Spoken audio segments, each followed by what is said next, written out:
Als nächster spricht Christophe Lecomte.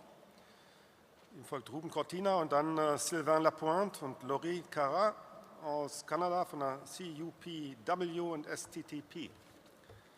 Christophe. Chers camarades, je vous apporte le salut fraternel de la Fédération des employés cadres Force ouvrière. Je m'appelle Christophe Lecomte, syndicaliste dans le commerce. Je voulais vous parler de cette grande entreprise qui est maintenant la globalisation du commerce, la globalisation des services et de l'industrie.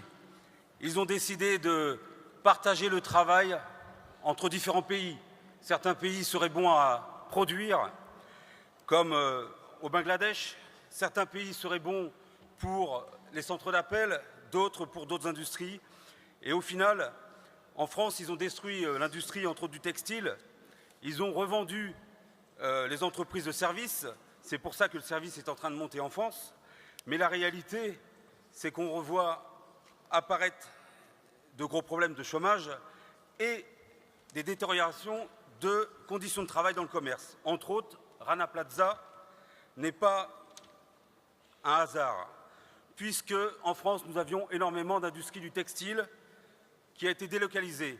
Résultat, nous voyons apparaître des problèmes de santé dans les pays producteurs, mais aussi dans les pays consommateurs, puisque dans le commerce, nous avons pu trouver des maladies qui n'existaient pas, comme des cancers, comme des problèmes respiratoires. Ce sont les mêmes maladies que l'on retrouve aussi au Bangladesh, parce qu'il n'y a pas eu que Rana Plaza. Rana Plaza a été violent, a été traumatisant parce qu'il y a eu un grand nombre de morts. Mais la réalité est bien plus importante, puisqu'il y a beaucoup de travailleurs qui meurent à petit feu parce qu'ils sont en contact de produits extrêmement dangereux. Et nous menons une campagne là-dessus d'information et nous remercions nos camarades belges qui nous ont reçus cette année pour le développer. Tout ceci est uniquement pour augmenter les profits des grandes entreprises, puisqu'elles baissent les coûts du travail de la production et revendent moins cher dans les pays consommateurs. On a d'autres conventions de l'OIT qui ne sont pas respectées, puisque Rana Plaza, en réalité, c'est la convention 155, 161, 187 et 197 qui n'ont pas été respectées, c'est-à-dire la sécurité et les conditions de travail. On a d'autres conventions collectives qu'on veut accélérer sur leur remise en cause en France, c'est-à-dire la convention 158 de l'OIT pour accélérer les licenciements. On a aussi la convention 106 de l'OIT. La convention 106 de l'OIT, c'est le repos hebdomadaire commun. Ils veulent la remettre en cause uniquement, entre autres, pour lutter contre Amazon. Oui, Amazon, on peut acheter 7 jours sur 7, 24 heures sur 24. Donc il faudrait ouvrir les magasins 7 jours sur 7, 24 sur 24.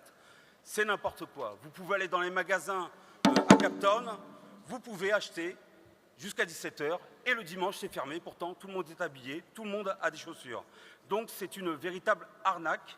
Donc je demande à UNI de relayer toutes les campagnes qui sont menées dans différents pays pour la défense des conventions de l'OIT, en particulier de la convention 106 de l'OIT, pour justement que les conditions de travail dans les centres d'appel ne diminuent pas, parce que si dans les industries qui existaient, si dans les commerces qui sont beaucoup plus anciens, les droits diminuent, tous les nouveaux métiers vont être massacrés en termes de droits du travail. Vive la solidarité internationale. Merci mes camarades.